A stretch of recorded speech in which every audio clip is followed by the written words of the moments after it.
Hello everyone, and welcome to the first entry in a developer diary series for our video game project called Chromatic Void. Chromatic Void is a 2.5D platformer that focuses on cool visuals and fluid movement. The game centers around our protagonist, an anthropomorphic black cat named Void, and his quest to stop the forces of darkness from taking over his world.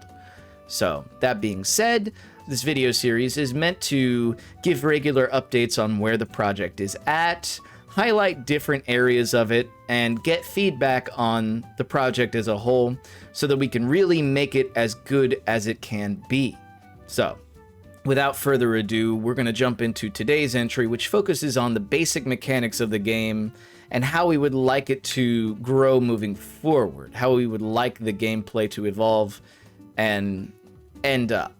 So, let's go ahead and hop in. As you can see, we are working in Unreal Engine 4. We just felt that this was a very accessible and well-suited engine for what we were looking for, so that is the direction that we're going to take. So let's go ahead and hit the play button here, and huzzah! We have our character. Now, this is a very rough early version of the game, so things are not meant to be very pretty yet, so just bear that in mind as we move forward.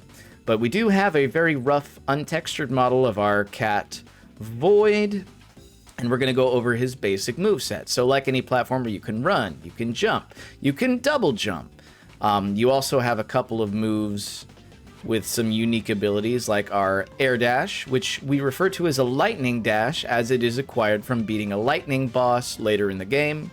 We have a fire stomp, which drives you down with a lot of force, and like the lightning dash, is acquired from beating a fire boss later in the game. And then we have our crouch, our little sneak. So this may seem a bit odd looking for a crouch movement, but the idea is that Void is meant to be kind of almost swimming through the shadows on the ground in an effort to be as inconspicuous as possible. So that's the basic movement. We also have wall jumps, but I don't have walls here to show that off, so we'll get to that. So let's go ahead and get into it and see how these work in motion. So obviously running, jumping, pretty straightforward. Some blocks like these can be destroyed with the fire stomp. So hey, that's pretty cool. And then we get to this low edge here. Oh no, can't get through. Guess we'll just sneak. And here are those wall jumps I was talking about. So in game, they will be signified by some alternative paneling on the walls, some different visuals, but like any other wall jump, you can just switch from side to side, and as long as you collide with them with some movement, you can attach to them and jump off. So now we kind of come up to this unique object up here. So you can see those yellow particles that somewhat resemble our dash particles, and that is intentional because in certain levels, in certain areas of levels, there will be objects like power lines or conduits that can carry you through very quickly and help you reach alternate paths, but they are only accessible once you have this ability. So, since we have it, we'll go ahead and demonstrate, and shoo up. It just kind of whisks you through the power line at a pretty good speed and allows us to reach this ledge up here, which normally we would have to do some platforming and wall jumping to reach this way. So the idea is that by including mechanics that help you find alternate paths by using later abilities, it gives levels replay value and helps make replayability a little more interesting. So now we're going to exercise our double jump skills. 1, 2, cool. All right. I missed that jump a lot for some reason. I don't know why, but there you go. So now we're just kind of rehashing some abilities that we've gone over, double jump, wall jump, all that.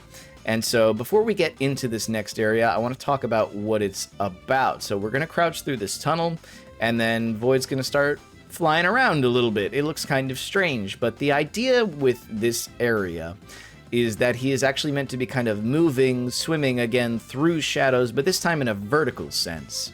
Imagine, if you will, something like a character flight simulator or like a Nights into Dreams sort of 360 degrees of movement. That's kind of what we're going for in this section, to help add some level variety as well as, emphasize his connection to the darkness. Now, obviously, this is a very rough example, but that's the idea. So I like the idea in theory. I'm not quite sure if the execution here is living up to it just yet, so we will definitely continue to work on it. But I would also be interested to hear feedback on how you all would execute something like shadow movement or more discrete changes in gameplay that don't feel jarring or out of place. So that's where we're at with that. And then we have another conduit to whippy dip us around here. And, well, that's the end of our demo level. So yeah, we have some quick controls, or we can just take this conduit all the way back to the beginning. Bam. So that is pretty much where we're at with basic movement and mechanics.